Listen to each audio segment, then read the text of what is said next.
Halo, selamat ketemu lagi kita ya, teman-teman mahasiswa semuanya di perkuliahan ketiga ini. Jadi Pak Benny mengharap kalian semua berada dalam keadaan sehat ya, tetap semangat, tetap berdoa, tetap berbakti kepada orang tua ya, teman-teman semuanya. Jadi kita berada pada sesi kuliah ketiga ya, dari mata kuliahnya budgeting. Oke, sebelum kita masuk, kita sapa dulu ya Pak Benny yang cantik dan baik hati yang selalu setia menemani kita ya di perkuliahan online maupun live streaming ini ya. Apa kabar? Salam Bu sehat Bu Frida, Frida. Halo, apa kabar semuanya? Salam sehat. In, Amin. Puji Tuhan, Tuhan, kita Frida, harus kami semua sehat sehat semua. semua Bu Frida. Oke, Oke Bu Bu Frida, Frida, kita sudah bantu bantu Pak Pak Benny Benny untuk untuk share share slide slide ya. ya.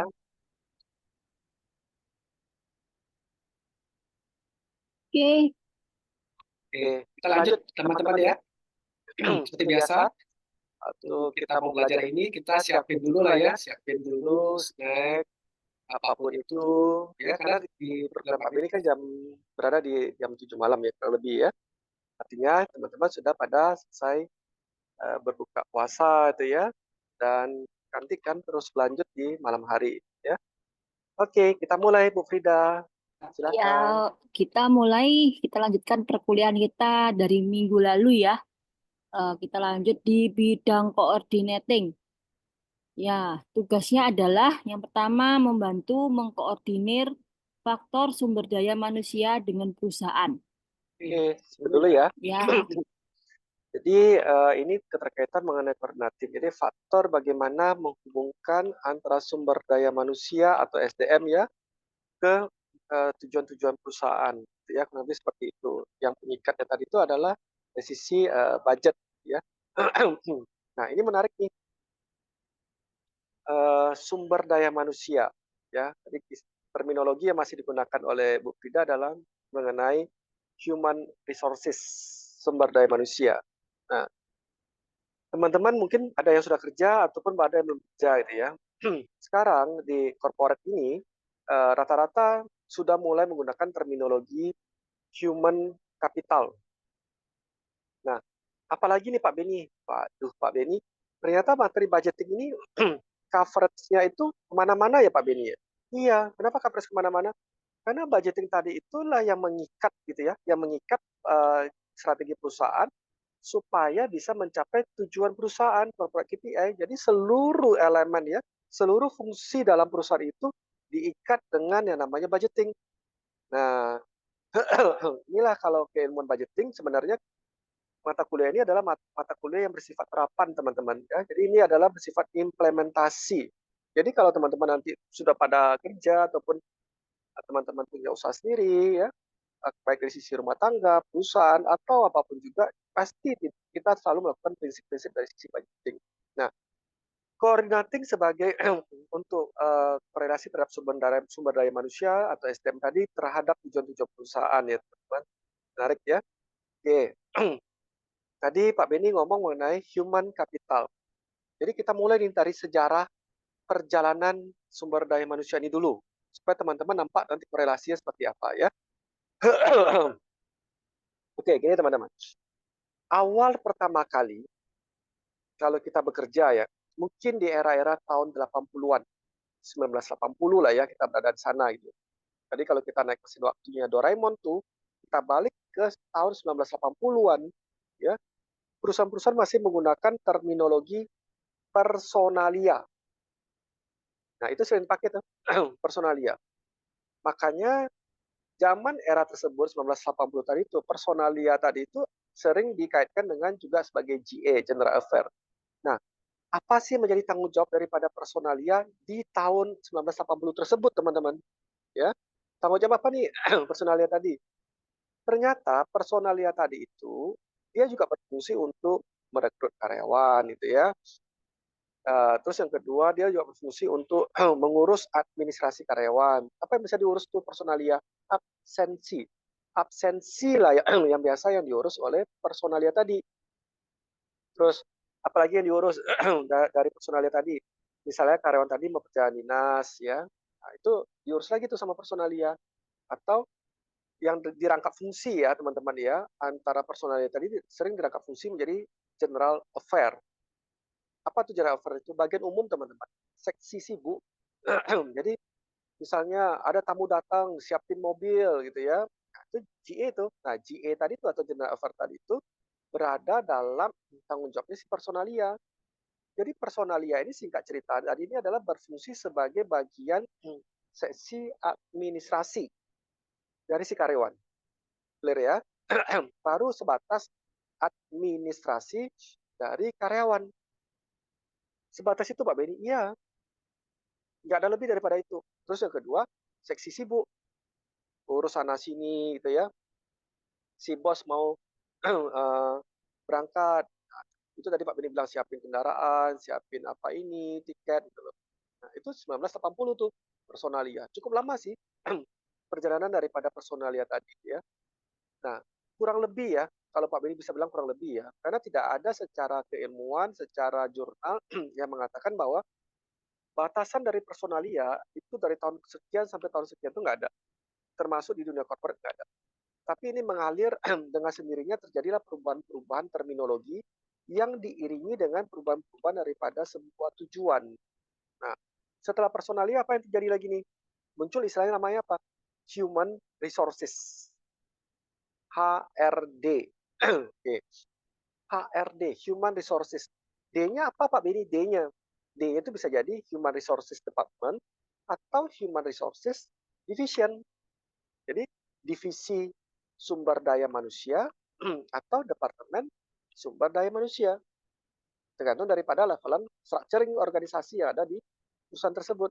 Nah, sumber daya manusia, human resources, itu juga tadi yang disampaikan oleh Bu Frida adalah bicara mengenai sumber daya manusia atau human resources tadi ya. Nah, apa sih bedanya antara personalia dengan sumber daya manusia?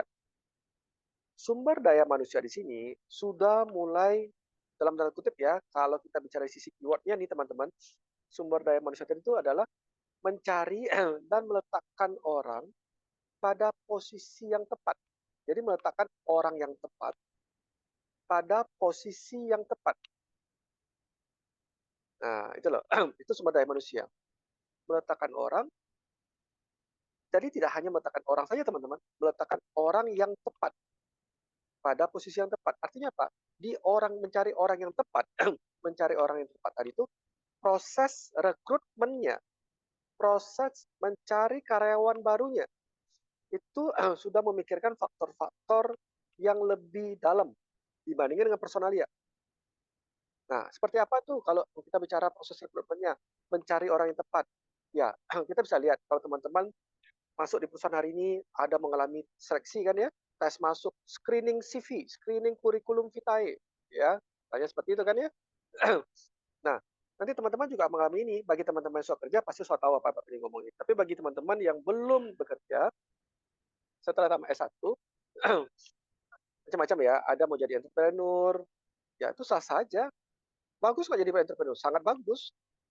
Nah, tapi ada juga memilih karir sebagai seorang profesional, bisa melalui swasta, bisa melalui juga BUMN, itu bebas.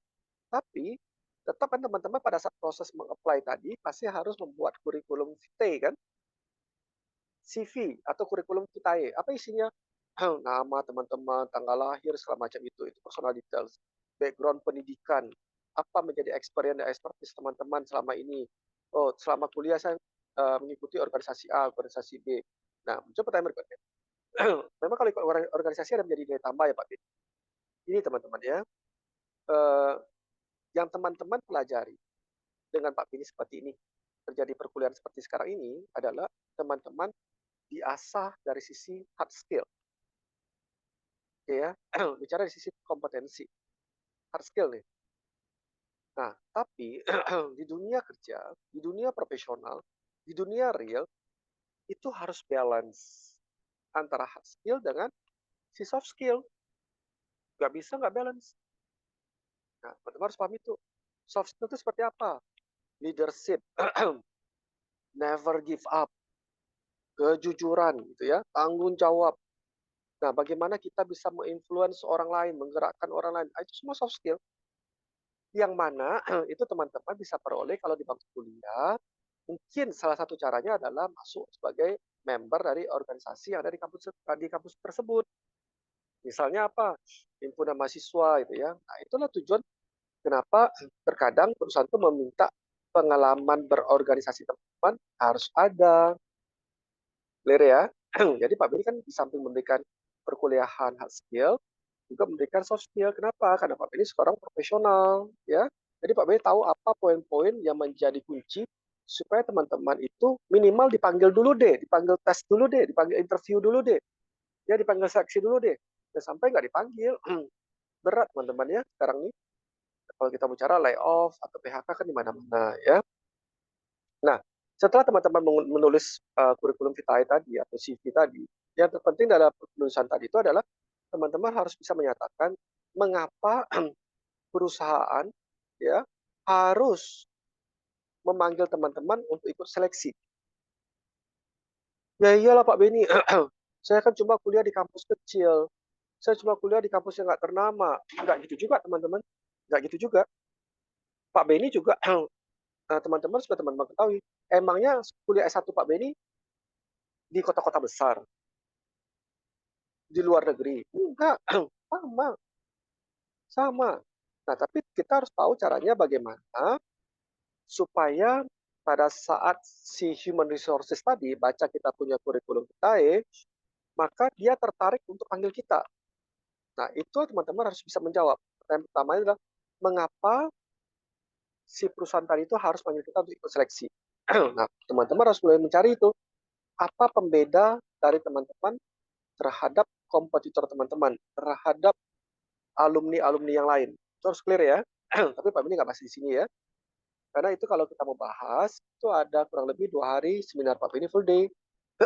Bukan untuk di mata kuliah budgeting. Tapi Pak Beni memberitahukan kalian poin-poin yang bersifat hal-hal yang bersifat kritikal yang teman-teman harus ketahui. Gitu ya. Nah, setelah CV tadi kita kirimkan ke Human Resources, diseleksi dong. Nah, proses seleksi terus memanggil teman-teman untuk ikut psikotes, ya, untuk ikut tes interview, user test, sampai medical check up, sampai nanti nego gaji. Itu adalah sebuah bentuk rangkaian gitu ya, sebuah bentuk rangkaian daripada si human resources. Itulah yang menjadi pembeda antara human resources dengan si personalia. Dulu tidak ada proses yang sepanjang ini kalau Pak menggunakan terminologi personalia, teman-teman. Nah, sekarang ada langkah-langkahnya kan ya, dari seleksinya, psikotes, segala macam tadi. Nah, itulah terminologi daripada human resources, yaitu mencari orang yang tepat. Clear ya? Mencari orang yang tepat. Nah, setelah itu, orang yang tepat tadi itu harus ditempatkan di posisi yang tepat kan? Kalau orang yang tepat ditempatkan pada posisi yang salah, juga nggak ada kontribusinya. Nah, itulah mulai peranan human resources muncul di sana, mematchingkan gitu ya, mematchingkan posisi yang tepat untuk orang yang tepat berdasarkan kebutuhan dari organisasi. Nah, teman-teman bisa ngebayangin kan, kalau salah taruh orangnya tidak tepat, posisi yang ditaruh pun tidak tepat, gaji yang sudah dikeluarkan untuk membayar orang tersebut, atau biaya yang dikeluarkan, waktu yang dikeluarkan, resources yang dikeluarkan untuk merekrut orang-orang tersebut, apa nggak pakai uang? Apa resources tadi itu gratis di corporate? Tidak, nggak gratis. Itu pakai uang. Itu harus ada anggarannya, itu harus ada budgetnya. Nah, apa tadi dibuka, dilanjutkan oleh Bu Frida tadi kata-kata koordinating tadi kan? Kita harus koordinasikan. Jadi kalau kita sebagai bekerja sebagai budget division atau budget department, kita harus bisa mengkoordinasikan ke bagian SDM, ke bagian human resources. Ya, jangan sampai nanti rekrut orang, masuk semuanya. Ya, ternyata pada saat masuk semua tadi itu, nggak ada deh. Baru 3 bulan, orang resign. Baru 1 bulan, atasannya nggak setuju dengan itu. Itu jangan sampai terjadi. Itu uang, teman-teman. Itu adalah harus ada anggarannya. Jadi nggak bisa kita semau hati kita ya, teman-teman ya. Makanya kita bicarakan coordinating daripada SDM tadi ini, keterkaitan dengan budgeting. Nah, yang sekarang personalia tadi sudah ya, human resources sudah ya. Nah, kita naik ke level ketiga itu adalah human capital. Human capital. HC katanya. Sering disebut di perusahaan itu. HC-nya mana? HC-nya mana gitu ya. Human capitalnya mana itu ya. Division head human capitalnya mana nih? Nah, apa bedanya lagi teman-teman human capital dengan human resources? Nah, kalau human capital sudah lebih dalam lagi pada human resources. Apa tuh Pak Beni lebih dalam tadi? Jadi kalau human capital, kalau misalnya gaji Pak Beni dibayar 100 juta rupiah per bulan, maka Pak Beni sudah harus bisa memberikan benefit kepada perusahaan tadi yang bisa diukur sebenarnya ya, secara kuantitatif, secara ukuran angka yang clear, minimal misalnya 5 kali daripada 100 juta. Artinya pada saat si Pak Beni ini masuk ke dalam sebuah korporasi, harusnya dengan dibayar gaji 100 juta, profit before tax dari perusahaan tersebut tidak boleh berkurang gara-gara bayarkan gajinya Pak Beni. Nah, kalau dengan masuknya Pak Beni 100 juta tadi gajinya, terus membuat profit before tax di bulan tersebut berkurang 100 juta, ya Pak Beni bukan sebagai aset. Karena human capital tadi itu adalah kita sebagai aset. People sebagai sebuah aset. Nah, kalau berkurang, Pak Beni sebagai expense, beban perusahaan. Ya, teman-teman pasti belajar lah ya di accounting, apa itu cost, apa itu expense ya. Tapi Pak Beni nggak masuk ke sana. Nah, kalau Pak Beni sebagai beban perusahaan, apa yang terjadi? Jadi layoff, jadi PHK. Ngapain masukin Pak Beni? Buat profit before tax-nya turun 100 juta. Nggak mungkin perusahaan mau. Nah, terus gimana?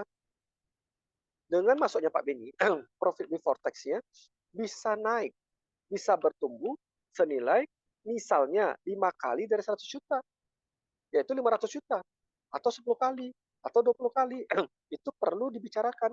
Itu semua perlu dikalkulasikan oleh tim budgeting dengan bagian human capital, dengan bagian si calon tadi yang mau kerja. Sampai segitunya Pak Beni, iya. Terus gimana Pak Beni cara menaikkan profit perusahaan? Nah, caranya gini teman-teman. Kalau kita misalnya di bagian finance, accounting gitu ya, caranya apa? Kita harus bisa melakukan cost analysis yang bisa menghasilkan macam-macam nih terminologinya. Cutting cost, cost reduction, ya, cost optimization, nah, atau cost efficiency. Artinya apa? Dengan kita masuk, kita analisa, oh ternyata cost ini ketinggian nih, kita bisa kurangkan. Contohnya cost apa tuh Pak Beni? Contoh, misalnya kalau di perusahaan-perusahaan, orang nggak ada itu ya, tapi AC nyala, lampu nyala, ya dimatiin dong. Nah, yang berikutnya, kan kertas. Bisa nggak paperless? Kan apalagi? Paperclip, apalagi ya? Kita cari semuanya. Jadi kita datang ke sana, bukan datang mau kerja. Kalau kita datang ke sana mau kerja, endingnya adalah ujung-ujungnya teman-teman ya, jadi expense, jadi beban. Karena kalau kita datang hanya bekerja, itu nggak bisa. Itu sampai di levelan human resources. Nah sekarang, human capital, kita datang ke perusahaan tadi itu, kita sebagai tim dari perusahaan tadi itu bukan mau bekerja. Tapi bagaimana kita mau memberikan, dengan hadirnya Pak Beni di perusahaan tadi, bisa berkontribusi terhadap pertumbuhan bisnis, bisa berkontribusi terhadap pertumbuhan profit. Nah, setelah sampai di level itu, jadi kalau kita datang ke perusahaan itu mau apa? Pak, saya mau melamar pekerjaan. Nggak bisa. Kalau melamar pekerjaan ya teman-teman capek kerja ya dari pagi sampai malam nih, hari Minggu, Sabtu, Minggu masuk. Tapi kalau nggak ada kontribusi yang bisa terukur secara profitable atau terhadap sustainable perusahaan tadi atau terhadap bisnis growth perusahaan tadi, tetap expense teman-teman. Makanya teman-teman harus paham dulu ya. Nah, tapi kalau misalnya Pak Beni gaji 100 juta, gaji 1M misal Pak Beni, contoh lah gaji Pak Beni 1M kan? Maka Pak Beni harus bisa memberikan pertumbuhan profit ke perusahaan itu misalnya 5 kali, 5M. Nah, nanti Bu Frida masuk kerja, gaji Bu Frida misalnya 100 juta. Nah, dengan hadir Bu Frida bisa memberikan lagi pertumbuhan profit lagi ke perusahaan tadi sebanyak 500 juta. Nah, kira-kira kalau kita sebagai aset bagi perusahaan, apa perusahaan itu mau mem-PHK kita? Mau memecat kita? Kita bicara koridor yang logis ya. Kita tidak bicara mengenai politik office, politik perusahaan tidak ya. Office politik kita nggak bicara di sini nih. Kalau seringkali banyak orang-orang ya yang berpotensi bagi perusahaan, banyak orang-orang yang sebenarnya aset bagi perusahaan, tapi seringkali tidak survive di perusahaan tersebut. Disebabkan oleh budaya perusahaan tadi itu yang memang tidak bisa membuat orang-orang yang benar mau berkontribusi, benar mau memberikan pertumbuhan profit, malah tidak bertumbuh. Malah orang-orang yang pandai dalam tanda kutip mengambil hati dari pimpinan-pimpinan tertinggi itu lebih survive dibandingkan dengan orang yang serius memberikan kontribusi ke perusahaan. Nah, Pak Beni tidak membahas konteks ini ya. Kita membahas budaya perusahaan itu yang sehat ya. Nah, kalau budaya perusahaan yang sehat, maka orang-orang yang bisa memberikan pertumbuhan daripada profit di perusahaan tadi itu 10 kali dari gajinya yang diperoleh, 5 kali dari gaji yang diperoleh, maka kemungkinan dia untuk di PHK itu nggak ada.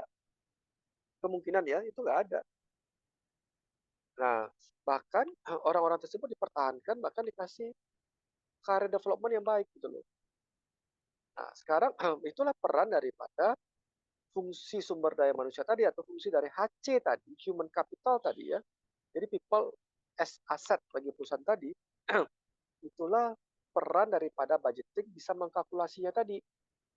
Jadi jangan sampai, Pak, orangnya ada 10 orang Pak di departemen tersebut.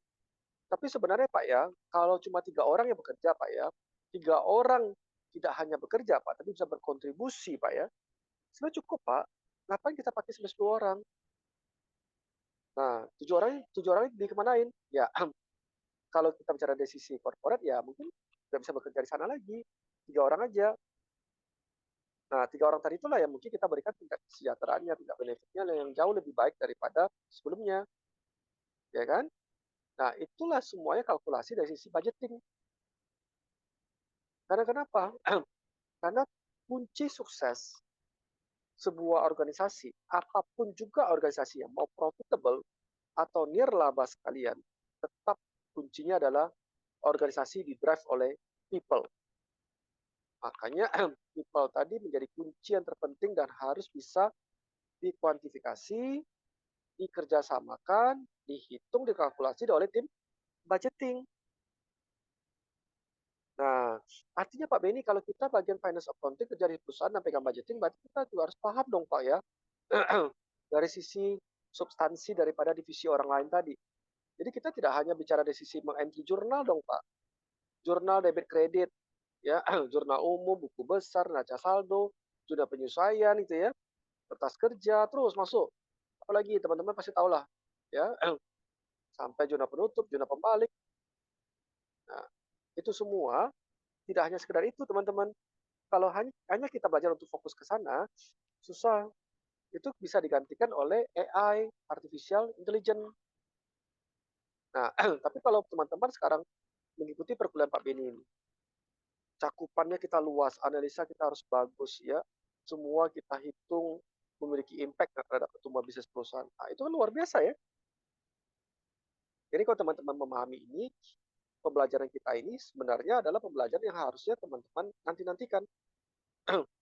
Karena itu tadi, di samping Pak Beni juga sebagai dosennya kalian, Pak Beni juga seorang profesional di corporate.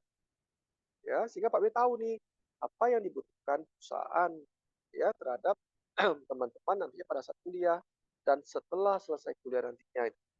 Itu poin yang terpenting ya teman-teman. Clear ya? Jadi kenapa budgeting perlu kepo-kepo? Ya kan kepo kan? Urusan SDM ikut campur, urusan orang lain, urusan human capital ikut campur, itu dasarnya tadi.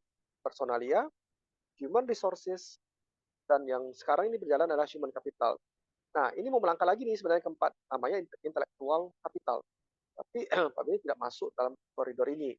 Ya, karena batasan kita cakupannya adalah dari sisi budgeting dari perspektifnya organisasi atau corporate. Clear ya teman-teman? Oke, kita melangkah ya. Kita sapa lagi Bu Frida untuk melanjutkan di poin kedua. Monggo Bu Frida. Ya, kita lanjutkan lagi untuk poin kedua ya. Yang kedua adalah membantu menilai kesesuaian antara rencana aktivitas perusahaan dengan keadaan lingkungan usaha yang dihadapi. Terima kasih Bu Frida. Bu Frida, materi yang disampaikan oleh Bu Frida ini ya, ini teman-teman adalah materi-materi yang benar-benar implemented ya. Ya sama teman-teman ya, Bu Frida juga seorang profesional di senior level manajemen ya. Tadi Bu Frida mengatakan apa? Rencana dibandingkan dengan kondisi yang real. Nah, itu tadi. Semua orang kan berencana. Si Budi berencana mau ke rumah si Wati. Berencana kan? Nah, tapi kan supaya rencana tadi itu bisa terwujud, dan pada saat diwujudkan tadi itu tidak ada variansnya, tidak ada gapnya, maka kita harus membangun sebenarnya adalah langkah-langkah mitigasi resiko di perencanaan tadi. Contoh yang kemarin masih ingat kan kuliah perdana kita? Budi mau ke rumah si Wati jam 6 sore kan, hari Sabtu. Maka si Budi mulai mapping dulu tuh. Kalau jam 6 sore, ini pasti jam-jam trafficnya tinggi. Pasti macet. Nah, kalau macet, apa yang terjadi? Kalau saya pergi mepet-mepet ke rumah si Wati, bisa molor. Kalau saya pergi mepet-mepet ke rumah si Wati, traffic tinggi, harga ojolnya, ojek online-nya bisa mahal. Budgetnya nggak ada nih, ya kan? Maka si Budi melakukan tindakan apa? Preventifnya. Pencegahannya adalah apa? Mau ketemu si Wati jam 6 sore, dia sudah mulai siap-siap dan mulai memesan ojol itu jam 4 sore. Nah, resiko keterlambatan itu kecil, ya, bukan nggak ada loh ya, tapi kecil. Karena sudah kita mitigasi di awal. Yang kedua, budget yang akan digunakan si Budi di rumah si Wati tadi, itu berada mungkin di bawah anggaran lagi tuh. Anggarannya mungkin dikasih 50.000, tapi karena trafficnya itu rendah, mungkin bisa jadi kena cuma 35.000. Nah, ada cost saving kan 15.000. Nah, makanya pada saat menyusun sebuah rencana di sebuah organisasi atau sebuah di perusahaan atau maupun di korporasi, yang terpenting tadi itu adalah kita harus melakukan risk-based thinking, pemikiran yang didasarkan kepada resiko, pemikiran yang didasarkan kepada pengelolaan risiko di fungsi perencanaan. Clear ya? Karena kalau sempat tadi si Budi pergi jam 17.30, ya, setengah jam sebelum janji dengan ketemu dengan Wati jam 18. Traffic tinggi, ya kan? Karena resiko kita nggak mitigasi nih, telat. Harga ojol mahal, over budget. Kena marah sudah sama si Watinya. Pasti nggak marah. Nah, itu poin harus teman-teman harus paham ya. Makanya kenapa kalau kita bicara antara planning, antara sebuah perencanaan dengan kondisi real, dengan kondisi bisnis yang real hari ini yang berjalan, misalnya perencanaan dengan kondisi real tadi itu terjadi beda gap yang sangat jauh, itu salah satu faktornya adalah apa? Dalam membangun sebuah perencanaan tadi, tidak berdasarkan risk-based thinking, pemikiran yang didasarkan kepada pencegahan mitigasi resiko di awal. Nah, di situ kita bisa lihat nih orang-orang tadi, ya. Tapi kalau antara planning dengan actualnya tetap ada gap. Nggak mungkin teman-teman, antara planning dengan actual tadi itu zero gap. Zero gap itu maksudnya ya pokoknya yang kita rencanakan tuh berjalan sesuai 100%. Itu nggak mungkin. Tapi jika antara planning dengan kondisi actual ada gap, ya. Tapi gapnya itu misalnya kita kasih dalam batas toleransi 2% barangkali, 3% barangkali, ataupun 5% barangkali. Nah, itu kita sebut dengan nama apa? Gap tadi itu yang kita rencanakan tadi. Itu namanya adalah risk tolerance. Toleransi dari resiko kalaupun boleh terjadi di toleransi misalnya 5%. Nggak apa-apa. Tapi nggak mungkin 0%. Nggak ada gap apa ini. Nggak mungkin. Pasti ada gap. Clear ya? Tapi jangan sampai varians tadi, varians analisis tadi, banyak perusahaan varian analisis tadi itu berjaraknya sangat jauh. Nah, mereka cuma melakukan apa? Varian analisis, ya dianalisa, terus disampaikan corrective action ya. Itu keliru. Itu keliru. Kalau varian analisis tadi, misalnya kita suatu target hanya boleh 5% risk tolerance yang tadi ya, batas variannya tadi. Ya, kalau bisa jangan keluar 5%. Itu baru planningnya tadi itu dibangun dengan dasar risk-based thinking. Pemikiran yang dasar kepada pencegahan risiko, dan risiko tadi itu kita kontrol, kita kendalikan risiko tadi. Boleh risiko, tapi batasnya berapa persen. Nah, pernah nggak di perusahaan memikirkan seperti ini? Sangat jarang, teman-teman. Yang ada adalah terjadi gap, lalu kesal-kesal, lalu meeting marah-marah, ya kan? Setelah itu banyak para analis. Jadi semuanya mendadak jadi analis dadakan banyak muncul. Oh, karena itu. Untuk apa? Karena itu semuanya. Uang perusahaan kita sudah keluar, uang perusahaan kita sudah rugi. Nggak bisa. Ya kan? Ingat, karena uang tadi bukan uang kita, teman-teman. Uang tadi uang orang lain. Kita harus mempertanggungjawabkannya. Jadi kalau kita punya mindset seperti, ya kan gapnya cuma sekali Pak Beni, bulan depan lagi. Ya, Pak Beni tahu nggak gapnya gara-gara apa? Gara-gara itu loh. Jadi wajar. Oh, wajar Pak Beni, nggak apa-apa kok. Bulan depan lagi. Gara-gara itu lagi. Ya, minta maaf teman-teman. Kalau teman-teman sekarang sebagai business owner, sebagai pemilik perusahaan, mau memperkerjakan orang-orang kayak itu, yang cuma bisa pivot data, ya kan? Setelah pivot data, terus dikasih karya Excel yang paling keren, pivot, VLOOKUP, segala macam. Wah, ada satu-satu formula semua di Excel tuh, pakai makro. Terus nanti di endingnya varian analisis. Toleransinya, gapnya tadi, ada sampai 10%, 8%, nggak bisa. Nah, itulah nanti mungkin hari ini teman-teman karena belum melihat contoh kasus, contoh soalnya yang real, ya kan, teman-teman masih menangkap yang apa Pak Beni sampaikan mungkin baru 10%. Tapi tidak apa-apa teman-teman. Satu hal yang penting teman-teman harus tahu ya, link dari kita kuliah online ataupun live streaming ini, tolong teman-teman simpan. Sampai kapan Pak Beni? Sampai teman-teman masuk ke dunia profesional, sampai karir teman-teman bertumbuh menjadi middle up level management, jangan dihilangkan. Ini aset yang berharga, teman. Ya, FYI ya teman-teman ya, for your information. Teman-teman beruntung. Kenapa? Bisa kuliah sekarang seperti ini. Karena kalau misal teman-teman cari Pak Beni, di workshop Pak Beni, di seminar Pak Beni, harganya nggak sangat-sangat mahal, teman-teman. Karena ini adalah ekstrak dari praktikal sehari-hari Pak Beni, yang Pak Beni sharing. Ya, jadi Pak Beni berharap sebenarnya dengan Pak Beni sharing tadi ini adalah sebuah amal ibadah bagi Pak Beni gitu kan ya. Bukan hanya bersifat komersial. Oh, jadi dosen, terus nanti dosen dibayar, bukan itu. Sekali lagi teman-teman ya, karena Pak Beni menjadi dosen tadi ini adalah ingin berbagi kebaikan bagi banyak orang. Tujuannya itu cuma satu. Bukan ada tujuan yang lain, nggak ada. Tujuan komersial untuk memperkaya diri sini nggak ada di Pak Beni. Nggak ada. Apalagi profesi dosen ini. Nggak ada sama sekali. Ya, jadi teman-teman harus melihat ini sebagai sebuah bentuk aset simpan. Pasti terpakai. Yang tadi Pak Beni ceritakan, varian analisis, risk tolerance, itu harus ditahan di situ, di varian analisis. Ya, nah, kurang lebih seperti itu teman-teman, poin nomor 2 dari core thinking. Oke, kita lanjut ya. Silakan Bu Frida. Ya, kita lanjut untuk poin yang ketiga.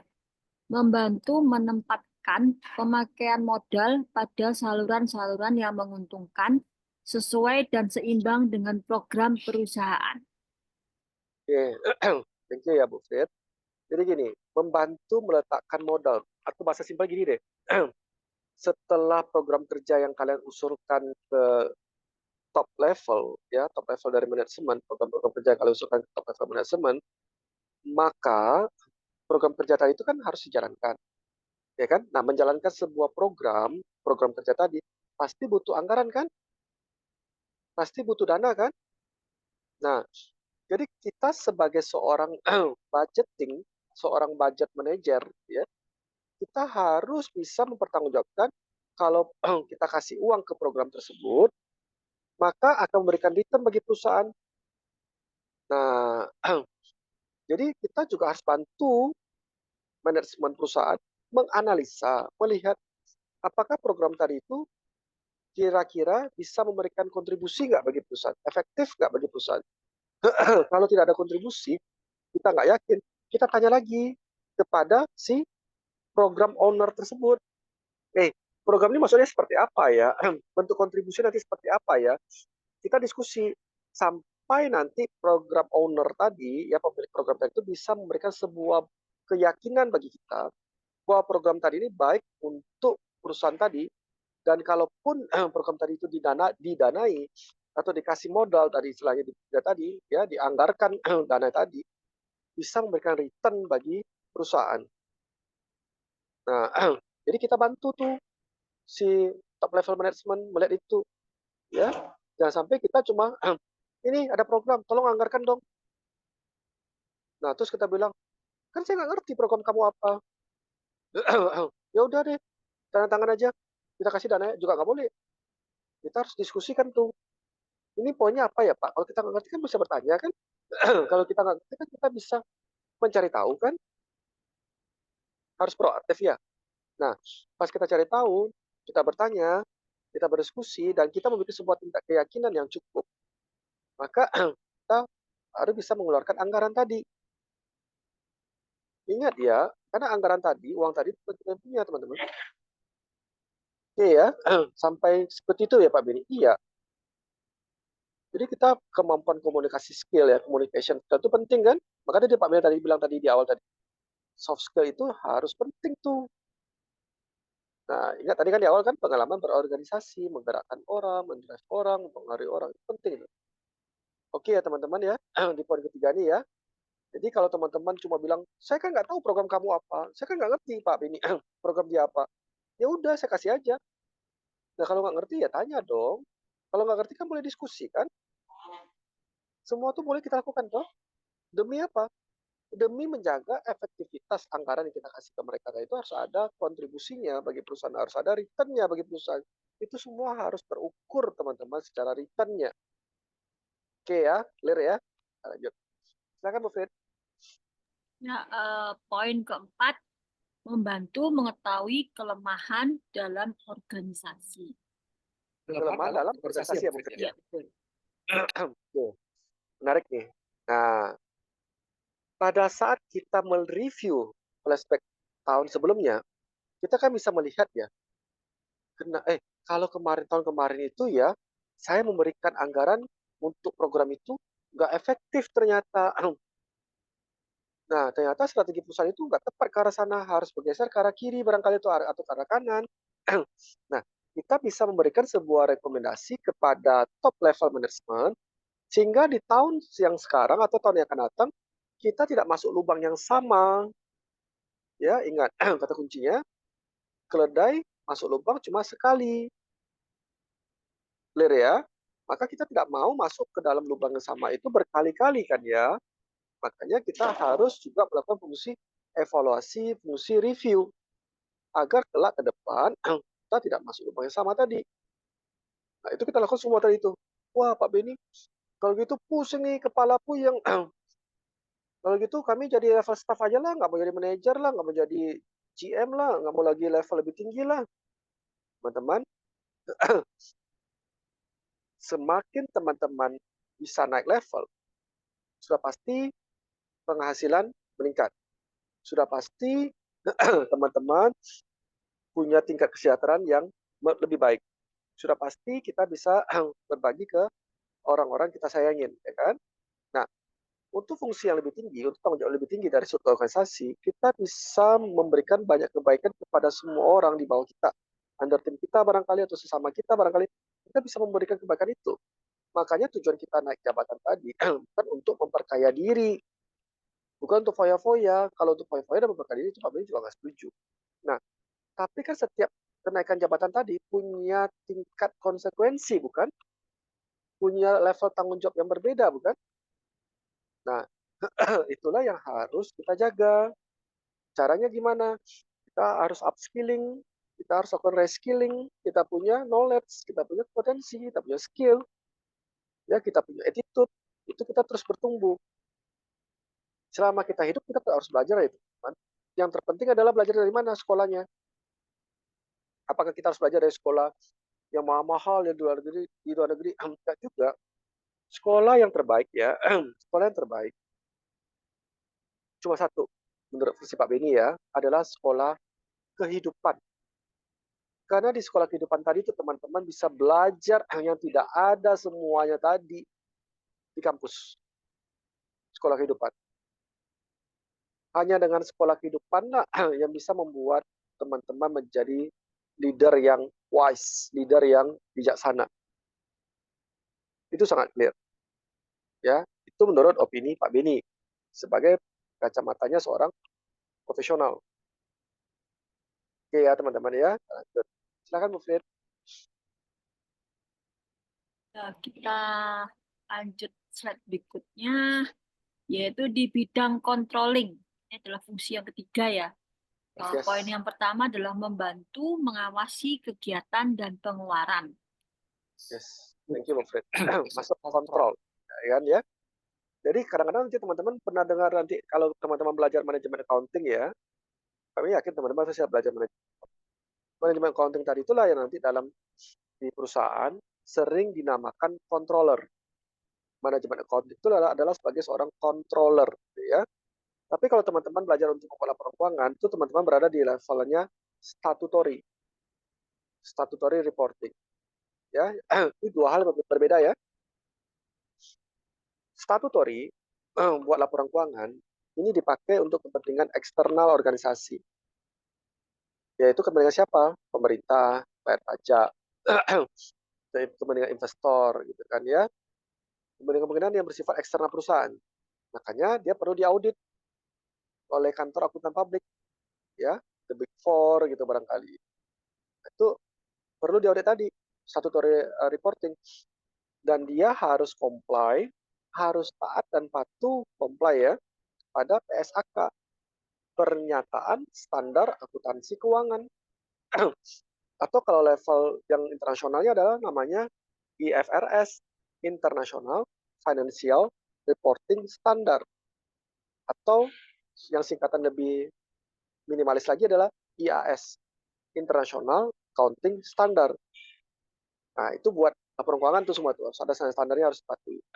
Tapi untuk kebutuhan eksternal nih. Nah, kalau manajemen accounting namanya juga manajemen accounting for management kan. Manajemen accounting itu adalah accounting for management. Karena untuk apa accounting for management ini dibutuhkan?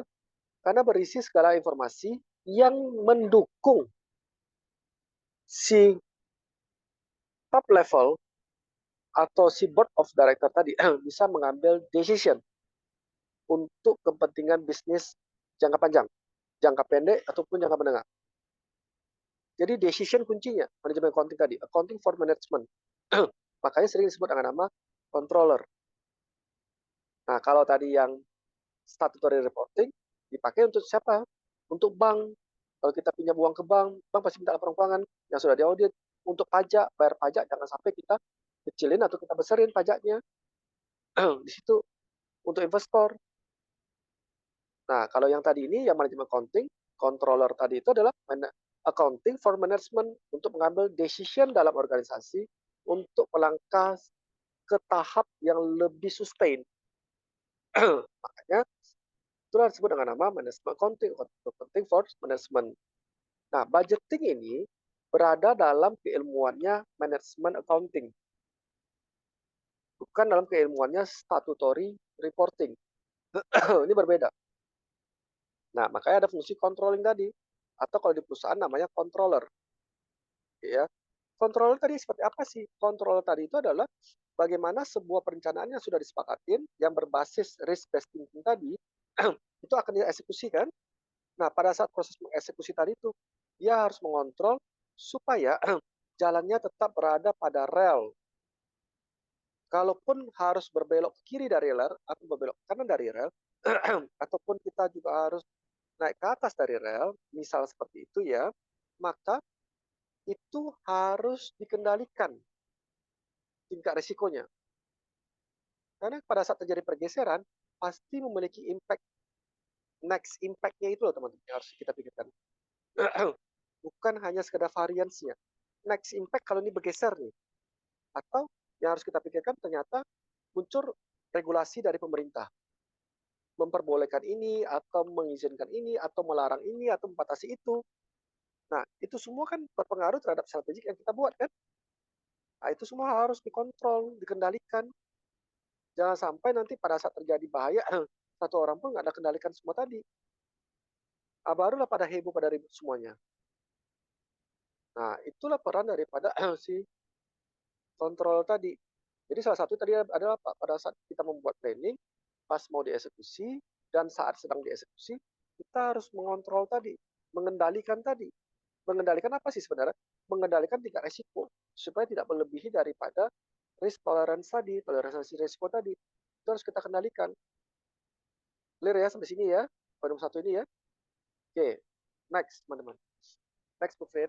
Ya, untuk yang poin kedua yaitu membantu mencegah pemborosan. Nah, ini Bu Fred. Tadi kan Pak Bisa ngomong di awal kan, ada istilah cost saving kan, penghematan biaya kan. Pada saat kita eksekusi daripada planning tadi, budget tadi kita eksekusi, kita lihat, loh ternyata pas kita sudah buat planning, harusnya ini kalau kita nggak pakai, nggak apa-apa juga sih ya. Kita bisa nggak ya untuk menghemat lagi ya. Nah, jadi controller tadi itu juga berfungsi sebagai apa? Menganalisa kondisi yang berjalan ini supaya bisa lebih hemat lagi daripada budget yang dianggarkan di awal. Jadi kalau misalnya budgetnya tepat, Pak, dibudgetkan 100 juta, terpakai 100 juta. Berarti bagus dong. Nggak bagus juga. Tapi kalau pasti budgetnya 100 juta, terpakai 200 juta, nah itu baru agak tinggi tingkat resikonya. Karena dianggarkan 100, tapi akhirnya yang keluar tuh 200. Ya berarti salah dalam hal perencanaan kan di awal. Tapi kalau budgetnya 100, dipakai itu ternyata 90, itu baru pas. Tapi bukan berarti pakai 100, budgetnya 100 dipakai 90, ya kan? Budget 100 pakai 90 nih. Gara-gara kita mau cost saving, tapi kualitas dari pencapaian program kerja kita itu menurun. Itu nggak boleh. Clear ya? Jadi kalau budget 100, kita bisa menghemat 10, akhirnya keluar cuma 90 juta dari 100 juta yang di awal dibudgetkan. Tapi outcome dari program tadi itu minimal tidak turun kualitasnya. Nah, itulah kita sebut dengan nama cost saving, penghematan. Jangan sampai kita menghemat, tapi kualitasnya terganggu. Contoh, oke Pak Beni ya, jadi Budi sama Wati menikah, terus punya anak ya, terus gara-gara mau kumpul uang, merencanakan beli rumah dan segala macam tadi, terjadilah penghematan cost saving gila-gilaan. Semuanya cuma makan nasi putih pakai garam. Minum air putih aja, ya air putih minum bagus. Ya kalau air pasti nasi putih pakai garam. Kan kita penghematan Pak Beni, cost saving.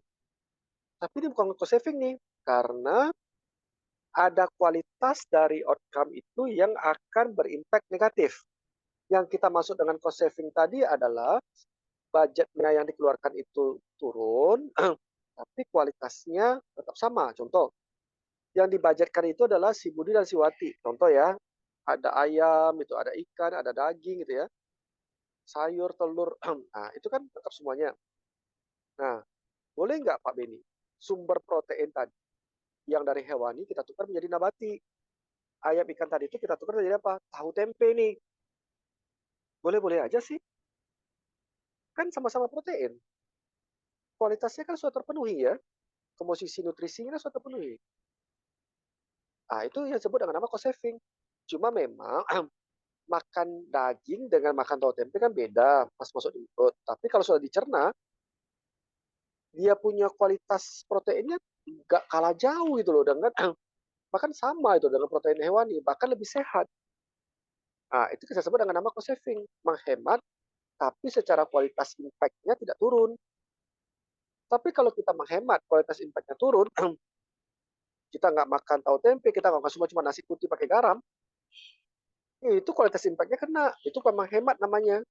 Itu namanya mencelakai sendiri, diri sendiri. Nah, paham ya sekarang ya cost saving ya?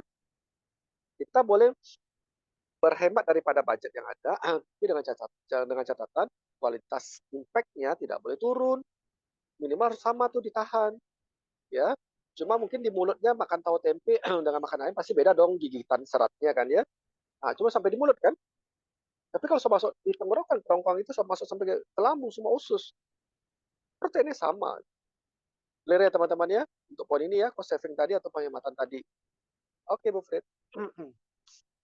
Nah, lanjut untuk poin kedua ada poin berikutnya adalah membantu menetapkan standar baru. Oke, thank you. Nah, membantu meningkatkan standar baru. Ya kan, standar yang baru. Standar yang kalau bisa kan lebih berkualitas. Standar yang dimaui oleh pelanggan. Standar yang membuat kita itu satu step di depan kita punya kompetitor. Kan gitu ya. Standar yang lebih baik. Ya kan? Kita belanja pasti kita kepengen kalau bisa harga yang lebih rendah, tapi standar kualitasnya lebih tinggi kan ya. Nah, itu harus kita analisa tuh. Jadi nanti dalam organisasi dan perusahaan itu ada namanya bisnis proses. Ya, bisnis proses itu adalah tahapan-tahapan yang harus dilalui dari raw material masuk sampai menjadi sebuah finish good. Itulah tahapan-tahapan dilalui atau kita sebut dengan bisnis proses tadi. Nah, bisnis proses tadi kita lihat apakah bisnis proses kita tadi itu memberikan value added atau added value terhadap si produk tadi.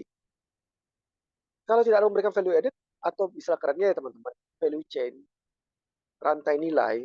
Jadi setiap tahapan pergerakan proses tadi itu ada memberikan nilai terhadap pergerakan daripada produk tadi. Ya, itu cuma bahasa keren-keren doang sih, value chain tadi ya. Tapi Pak Bini masuk sini gini loh. Proses ini dibuat dari sini ke sini, ini ke sini. Nah, apakah setiap tahapan proses tadi akan memberikan kontribusi perbaikan kualitas dari produk ini setiap tahapan tadi? Nah, kalau iya, maka itu kita sudah memiliki perubahan standar yang jauh lebih baik kan ya, karena ada nilai tambah nih. Tapi kalau kita punya produk makin kita proses makin nilainya semakin turun, berarti standar kita jelek dong. Nah, biasanya kalau kita bicara sebuah standar, biasanya ya itu identik dengan ISO. Itu biasanya International Standardization Organisasi. International Standard Organization ya. ISO. Ada 9001 untuk standar mutu, ada kita bicara di sisi standar untuk lingkungan, ISO 14000 itu ya. Ada ISO 27001 untuk sistem manajemen keamanan informasi. Macam-macam tuh standar tuh semuanya. Ya. Jadi kalau kita bicara sebuah standar ya kita tentu mau standar kita tentu mau organisasi kita itu memiliki sebuah standar yang bersifat internasional kan? Pasti dong, karena kita kan mau naik kelas terus kan. Nah, itu ada namanya ISO atau International Standard Organization. Ya, itu yang kita korelasikan terhadap budgeting. Karena semakin bagus standar kita, otomatis tingkat kepuasan customer itu semakin naik tuh. Nah, kalau customer semakin puas, maka apa terjadi? Repeat order muncul. Dia akan mereferensikan produk kita ke orang-orang yang lain kan. Nah, balik lagi artinya apa? Budget yang kita taruh di proses peningkatan standar tadi itu memberikan return yang bagus buat perusahaan, memberikan kontribusi yang bagus untuk perusahaan tadi. Nah, itulah kita harus memperhatikan yang namanya standar. Karena standar tadi itulah harus bentuknya tuh kita kontrol teman-teman. Jadi kalau standarnya nggak dikontrol, waduh, bayangin ya, misalnya kita mau beli misalnya minuman teh gitu ya, atau kita makan di warung deh mie ayam. Makan hari ini rasanya sih enak ya Pak Beni. Makan besok kok agak asin ya. Makan besok lagi kok rasa ayamnya kok nggak baru ya ayamnya ya, nggak segar gitu ya. Loh, kok besok makan lagi, aduh kok mie-nya jadi lembek nih.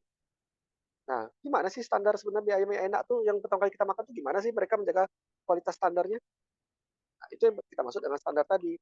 Nah, supaya sama semua rasa tadi dan enaknya sama, maka butuh fungsi controlling. Clear ya?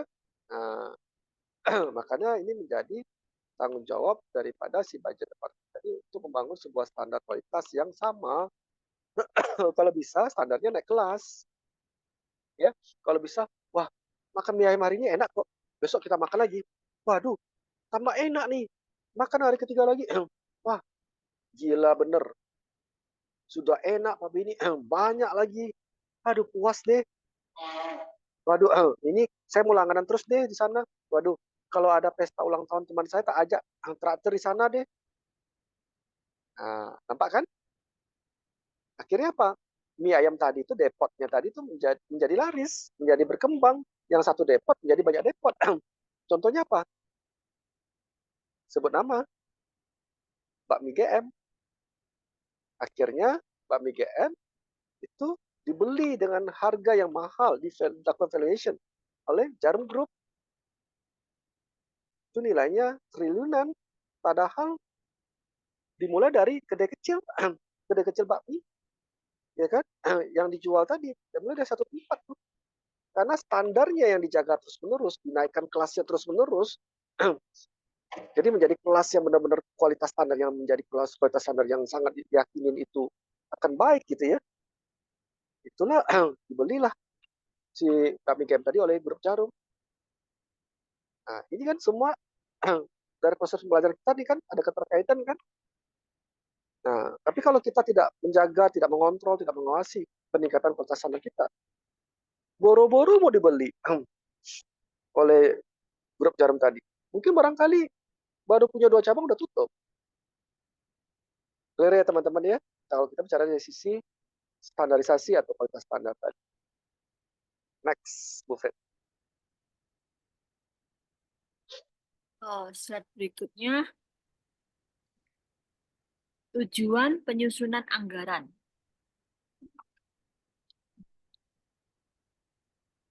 Yes, Bu Fred. Silakan Bu Fred. Ya. Untuk yang poin pertama, untuk menyatakan harapan atau sasaran perusahaan secara jelas dan formal, sehingga bisa menghindari kerancuan dan memberikan arah terhadap apa yang hendak dicapai oleh manajemen. Thank you, Bu Fred. Tujuan atau tindakan ya. Goal setting. Nah, kita bicara tujuan. Ya kan? Kita bicara tujuannya apa? Tujuan dari organisasi apa? Pasti cuma 2, teman-teman. Kalau kita bicara tujuan ya. Kepengen perusahaannya tadi itu nomor 1 ya, value, nilai-nilai perusahaan tadi itu, nilai-nilai yang dibangun oleh founder tadi itu, nilai-nilai kebaikan hati, nilai-nilai luhur dan nilai-nilai mulia dari founder membangun perusahaan tadi itu. Misalnya contoh, setiap karyawan yang bekerja tempat saya, anak-anaknya tak sekolahkan semuanya. Itu nilai itu ya. Yang kedua, setiap karyawan bekerja tempat saya, misalnya gitu ya, kalau sudah bekerja di 10 tahun, di 12 tahun, karyawan tersebut saya pergikan umroh. Nah, itu nilai-nilai luhur tuh. Nah, yang kedua, otomatis untuk menjawab nilai-nilai luhur tadi, bisnis dari organisasi tadi kan harus bertumbuh ya, harus sehat kan ya. Sesuatu yang tidak bertumbuh, itu kan nggak sehat. Contoh misalnya, ada bayi dari lahir, terus setelah 2 tahun, segitu-segitu aja berat. Atau setelah 2 tahun, tingginya nggak bertumbuh-tumbuh, nggak bertambah-tambah tingginya. Ya berarti kan nggak sehat. Jadi, segala sesuatu yang sehat, pasti bertumbuh, pasti berkembang. Itu kata kuncinya kan ya. Nah, ada 2 tuh, value 1, nilai-nilai luhur. Terus yang kedua adalah perusahaan pasti kepengen organisasinya bertumbuh terus, berkembang dan sehat. Nah, kalau bertumbuh dan berkembang dan sehat tadi itu, ada 2 variabel sih teman-teman. 1, profitnya harus sehat. Ya kan? Yang kedua apa? Dia punya omset, dia punya cabang, dia punya outlet, mulai ada di internasional tuh. Mulai ada di seluruh nasional barangkali. Artinya terjadi pertumbuhan dan perkembangan. Nah, sehingga dia bisa nanti memenuhi value-nya, janjinya bahwa organisasi tadi akan membiayai anak-anak karyawan untuk bisa bersekolah. Ya, atau setelah 10 tahun kerja, 12 tahun kerja, itu bisa membiayai pergi umroh. Nah, untuk mencapai tujuan tadi kan tujuan luhur ya, jangka panjang ya, itu bersifat kualitatif teman-teman. Kualitatif. Karena luhur dan jangka panjang. Maka perlu diturunkan menjadi tujuan jangka pendek. 1 tahun itu kita buat. Ingat, udah sesi 1, tujuan perusahaan, nama lainnya adalah apa? Corporate KPI, corporate key performance indicator. Nah, kalau tujuan untuk 1 tahun itu harus ada kuantifikasinya, ya, harus ada angkanya. Sering kali orang ngomong, "Pak, tujuan tuh kalau nggak pakai angka kan boleh ya, Pak, ya? Kualitatif aja, Pak, nggak usah ada angka." Nggak bisa, harus ada angkanya, harus SMART, ya. SMART itu apa? SMART. S, spesifik. M, bisa diukur, measure. A, achievable. Buat tujuan ingin menaikkan market share 100 kali lipat, nggak achievable, ya. R, itu bicara dari sisi realistis atau enggak tuh dengan kondisi sekarang. T, time bonded, ya, waktu. Harus ada ukurannya. Oke, 1 tahun kita mau pertemuan segini. Kita bagi per kuartal. Nah, cara berpikir inilah dalam rangka kita membangun tujuan organisasi. Jadi kalau nggak ada ukuran angkanya, nggak bisa diukur. Ya, ternyata di akhir tahun, apakah tujuan kita sudah tercapai? Nah, itu dia Pak Beni. Saya juga nggak tahu. Karena kita nggak buat angkanya. Kita nggak bawa ukurannya. Terus gimana dong? Ya, yang penting kita rasakan gimana? Ya, baik-baik aja sih. Ayo sudah, so cukup itu. Nggak bisa. Nggak boleh. Jadi tujuan tadi itu harus mengandung prinsip apa? SMART. Specific, measure, achievable, realistic, ya. Sama time bounded. Ada ukuran waktu. Nah, cara berpikir tadi inilah dalam rangka kita membuat tujuan perusahaan. Maka disebut dengan nama Corporate Key Performance Indicator. Corporate KPI. Clear ya teman-teman ya?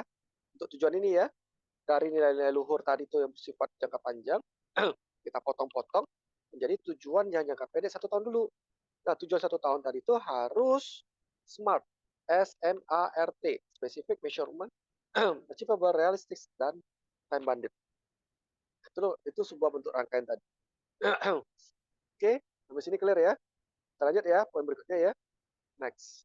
Ya, poin berikutnya yaitu ada untuk mengkomunikasikan harapan manajemen kepada pihak-pihak terkait sehingga anggaran dimengerti, didukung, dan dilaksanakan. Karena tujuan perusahaan tadi sudah clear teman-teman, ukurannya jelas nih, spesifiknya juga jelas gitu ya, maka harapan tadi itu menjadi clear kan ya. Kan tujuan tadi itu adalah sebuah pengharapan yang ingin dicapai perusahaan kan, dalam bentuk jangka pendek kan. Nah, kalau seandainya seperti ini, ambil contoh. Misalnya, bisnis owner-nya ngomong kayak ini. Ya gini ya, para karyawan saya ya, para karyawan-karyawanku yang semuanya. Nah, pengharapan saya itu adalah saya kepengen ya perusahaan kita itu bisa berkembang ya, bisa besar. Ya, saya kepengen perusahaan kita itu bisa sehat gitu ya. Kalian harus bantu saya mewujudkan itu semua itu loh. Nah, nggak ada ukuran kan? Lalu si karyawan menerjemahkan sendiri. Pertanyaan Pak Beni, apakah karyawan tadi bisa menerjemahkan ya perusahaan saya itu kepengen bertumbuh, bisa sehat tadi? Nggak bisa. Kenapa? Kalau bisa, itu berarti sudah kategori meramal. Alin nujum gitu loh. Nggak mungkin tahu apa yang ada di isi hati business owner. Nah, di akhir tahun, si karyawan sudah merasa happy kan? Wah, kita sudah memenuhi nih apa menjadi pengharapan daripada business owner. Wah, pasti business owner senang. Ya, kira seperti itu kan? Ternyata business owner bilang apa? Bukan ini yang saya mau. Saya mau yang lain. Saya nggak seperti itu yang saya maksud. Nah, kami kira Bapak mau ini.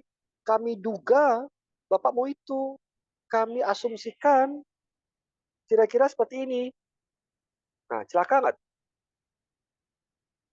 Nah, maka tadi harapan dari business owner tadi itu harus diwujudkan, harus bisa diukur SMART tadi, corporate KPI itu menjadi sebuah rangkaian yang clear. Kalau tidak, teman-teman, wah, di akhir tahun, karyawan merasa saya sudah achieve, si perusahaan merasa, kamu kerja apa sih sebenarnya selama ini? Saya nggak tahu yang kamu kerjain itu apa.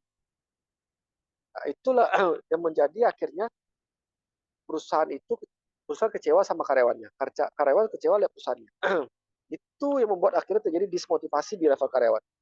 Nah, kalau karyawan sudah dismotivasi, organisasi tadi kira-kira seperti apa? Perusahaan tadi kira-kira seperti apa? Bisa bertumbuh, berkembang, dan sehat? Nggak bisa. Makanya harus clear ukuran pencapaian tadi. Nggak boleh nggak? Nah, sampai sini paham ya? Melihat ke arah sini ya. Jadi pengharapan owner tadi yang bersifat kualitatif, itu harus diterjemahkan juga oleh owner itu ke dalam ukuran-ukuran tadi, SMART ya, Specific Measurement, Achievable, Realistic, dan Time Bounded. Kalau mereka, kalau bisnis owner nggak mau terjemahkan, kita bagaimana kita bisa lead atasan kita lead, kita punya bos untuk mau terjemahkan ini. Karena kalau ini nggak diterjemahin teman-teman, nggak bisa teman-teman. Berbahaya nih. Karyawan merasa sudah capai, si perusahaan merasa belum capai. Nah, nanti karyawan bilang, nah, itu kan Pak Beni, perusahaannya ingkar janji, perusahaannya nggak komit. Katanya kalau nanti tercapai, kita akan dikasih bagi bonus. Kita sudah tercapai versi karyawan kan. Yang si bos bilang apa? Yang gue maksud bukan itu. Nah, udah deh. Bubar tuh sudah perusahaan tuh. Balik kanan tuh. Tutup buku sudah perusahaan tadi itu. Paham sampai sini ya teman-teman ya. Mengapa ini paling penting dan ini menjadi pokok pembahasan kita. Karena kalau nggak penting, Pak Bini nggak akan bahas. Oke, lanjut. Poin berikutnya adalah untuk menyediakan rencana rinci mengenai aktivitas dengan maksud mengurangi ketidakpastian dan memberikan pengarahan yang jelas bagi individu dan kelompok dalam upaya mencapai tujuan perusahaan. Yes, thank you. Kata kuncinya adalah memberikan tujuan, memberikan arahan yang clear pada individu, kelompok dan individu kan ya, dibilang tadi sama ya. Jadi gini langkah-langkah itu, urutannya ya. Level paling atas itu adalah corporate KPI, tujuan perusahaan. Ya, inilah yang diterjemahkan oleh si business owner secara kuantifikasi, secara smart SMART tadi ke dalam yang namanya corporate KPI, corporate key performance indicator. Ini dia nih. Nah, dari corporate KPI tadi itu harus disambut dulu yang namanya division head. Jadi division key performance indicator. Kan dari besaran tadi ya secara korporasi itu di breakdown dulu, diturunkan dulu menjadi level divisi A, level divisi B, level divisi C, level divisi D. Itu diturunkan dulu tuh. Nah, dari divisi yang divisi A tadi itu diturunkan lagi menjadi departemen A, departemen B, departemen C. Divisi B diturunkan lagi menjadi departemen A, departemen B, departemen C. Divisi C begitu seterusnya ke level departemen lagi. Nah, dari level departemen diturunkan lagi ke bawah sampai ke level individu. Jadi tadi yang menjadi corporate KPI yang di atas tadi teman-teman, itu ukurannya diturunkan satu persatu berdasarkan level tanggung jawab sampai ke level individu. Nah, sehingga individu tadi yang bekerja di sana tahu kalau saya melakukan ini, saya memberikan kontribusi yang nyata untuk pencapaian corporate KPI yang di atas tadi. Jadi jangan sampai yang di atas tadi adalah tujuannya membuat gambarnya harimau, tapi sampai ke level tanggung jawabnya dia berada di level bawah, tanggung jawab ya, yang berada di level bawah, di level staff, itu memprediksi, oh yang penting dia ada kaki 4, ya kan? Yang penting ada kaki 4, terus kayaknya tubuhnya belang-belang deh. Nah, didefinisikan oleh individu tadi itu, level paling bawah itu adalah seekor kucing. Sedangkan yang level atas mendefinisikan adalah seekor harimau. Kira-kira ya analoginya ya. Tapi yang level bawah menurunkannya, cascadingnya, berasumsi kucing itu loh. Nah, itu hati-hati juga tuh. Jadi dalam menurunkan corporate KPI, corporate division KPI, department KPI, ya, sampai kepada section KPI, sampai kepada individu, itu rangkaian tadi itu harus clear. Ingat contoh analogi seperti ini teman-teman. Teman-teman pernah bermain nggak pesan berantai? Pesan berantai itu adalah misalnya dari si A disusun 10 orang ke samping, lalu dibisikin pesan dari si A. Si A sampaikan ke si B. Si B sampaikan ke si C sambil berbisik. Si C sampaikan ke si D. Contoh, si A tadi ngomong ini, saya suka dengan Budi mencintai Wati. Ya, Budi mencintai Wati sejak waktu SMP. Dan dia ingin serius menyayangi Wati dengan cara menikahi Wati. Hanya ada satu perempuan dalam hidupnya. Nah, pesan tadi sampai ke pihak B, B sampai ke pihak C, sampai ke ujung, teman-teman. Bukan si Budi lagi mencintai Wati. Bisa jadi Budi mencintai si Ani. Bisa jadi Budi mencintai si Ani sejak waktu kuliah. Terjadi pergeseran tadi, pergeseran kebocoran informasi tadi. Nah, ini berbahaya.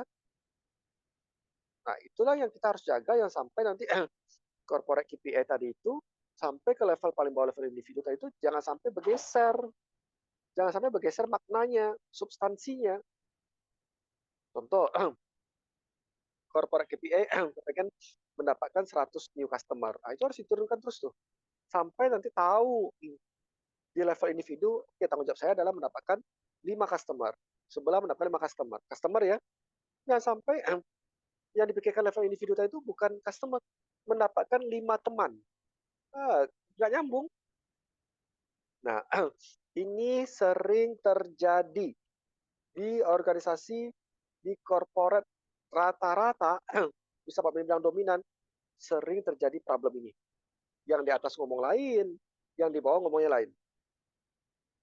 Nah, ini kalau kita sebut cascading-nya, menurunkannya tadi itu, ada leakage, ada kebocoran informasi. Itu tidak boleh terjadi. Makanya harus clear tadi.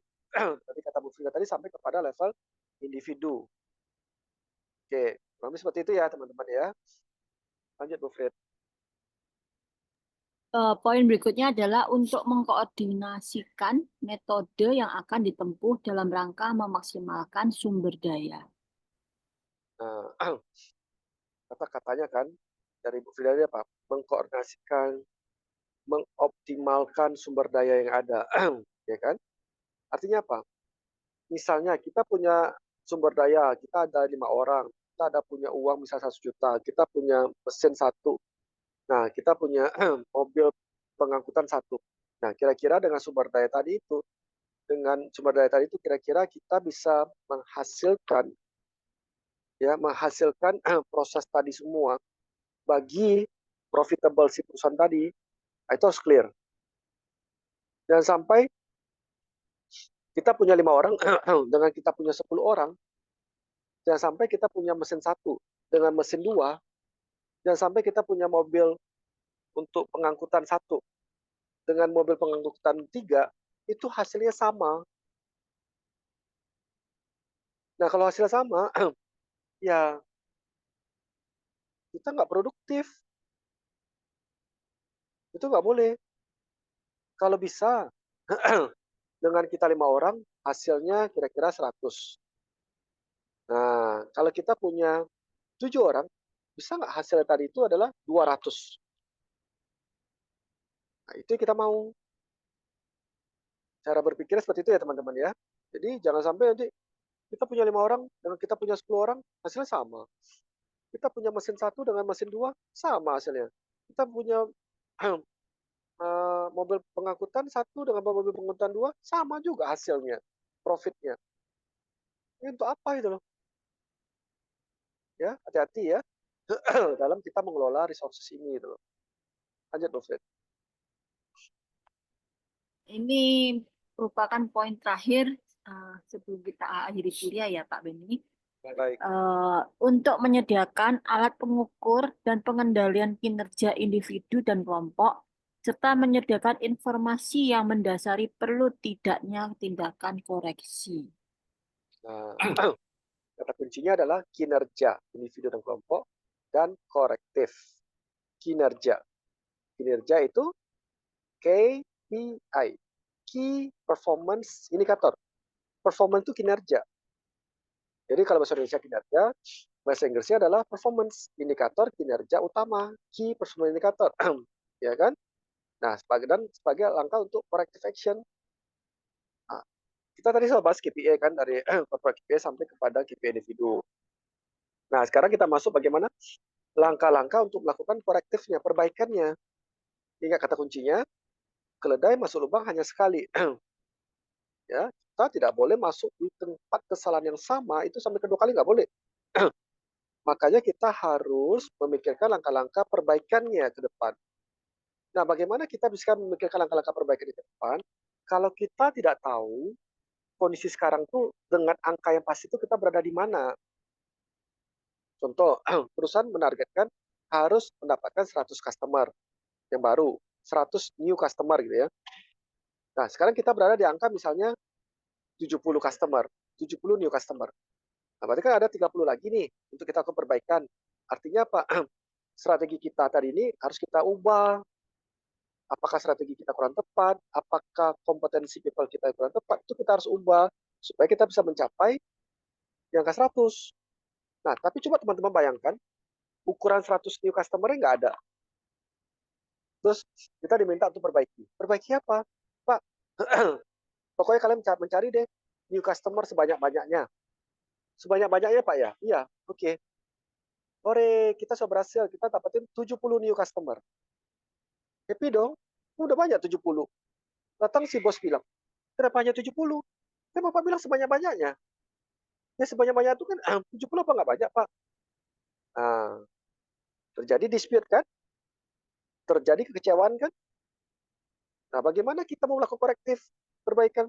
Sedangkan ini aja kita kecewa lah si bos. Si bos cuma ngomong, cari new customer sebanyak-banyaknya. Ya kan? Tapi kita cari 70, dia bilang nggak banyak. Nah, itulah yang sering terjadi membuat orang tuh miskomunikasi atau misleading atau misunderstanding. Itu yang poin tadi. Makanya kalau kita punya ukuran, kita baru dapat 100 new customer yang harus dikejar, kita baru capai 70, kita bisa melakukan langkah-langkah korektif. Oh, yang salah tuh yang harus kita improve ya, kita perbaiki itu adalah kompetensi people. Itu paling penting. Oh, yang keliru tadi itu adalah database-nya itu yang kita kurang. Oh, yang ketiga itu adalah kita punya produk yang harus kita tingkatkan kualitas standarnya. Oh, kita analisa semua tadi. Oh, kita harus cari repeat order. Oh, kita harus minta referral. Nah, supaya bisa mencapai 100 tadi kan. Ukurannya clear nih. Baru corrective action-nya juga clear. Tapi kalau ukurannya mau dicapai ini nggak ada, gimana kita melakukan korektif? Nah, cara pola berpikir inilah yang kita harus mulai menyadari. Maka tadi Bu Frida ngomong apa? Indikatornya harus ada kinerja, KPI, Key Performance Indicator ya, kinerja. Dan harus ada langkah-langkah corrective action, teman-teman. Itu ya, teman-teman ya. Jadi untuk kuliah sesi ketiga ini kurang lebih seperti itu. Sekali lagi, teman-teman ya, kalau ada di teman-teman yang kira-kira kurang paham atau ingin didalamin, ya, penjelasan-penjelasan Pak Beni, atau bahkan ya ingin di-advise bagi teman-teman yang sudah kerja ya, ingin mendapatkan advice Pak Beni, feel free ya. Kalau hanya sekedar chat di komen atau apa, nggak nyaman barangkali kan, feel free aja, japri Pak Beni, ya. Tapi ingat, WA-nya tolong sebut nama dan bilang kami mahasiswa Bapak ya. Karena kalau kalian nggak bilang mahasiswa, sebut nama dong. Pak Beni nggak hafal nama teman-teman nih. Nah, kemana kalian bisa japri ke WA ke Pak Beni adalah 08 21 41 03 06 57. Ulang ya. 08 21 41 03 06 57. Itu ya teman-teman ya. Jadi kuliah sesi ketiga kita ini menarik ya. Nah, teman-teman tetap jaga kesehatan, tetap semangat, tetap berdoa, tetap berbakti kepada orang tua karena hanya doa orang tua lah yang bisa memberikan mukjizat bagi langkah kita ke depannya. Ya, tetaplah menjadi menjadi pemenang ya, menjadi sebuah fighting spirit ya, jadi seorang fighter gitu ya Pak Beni mau ya, tidak boleh menyerah. Karena value diri kita adalah kita ingin membahagiakan orang-orang yang kita sayangin. Kita harus fight dan kita harus berhasil dunia dan surga itu ya. Itu harapan Pak Beni. Oke teman-teman, sebelum Pak Beni tutup, Pak Beni ucapin terima kasih ya kepada Bu Frida yang sudah menemani kita di sesi 3 ini dan tetap akan menemani kita sampai di sesi-sesi selanjutnya dan teman-teman mahasiswa-mahasiswi tetap berada dalam lindungan Tuhan ya. Sampai ketemu kita di sesi yang keempat ya teman-teman. See you.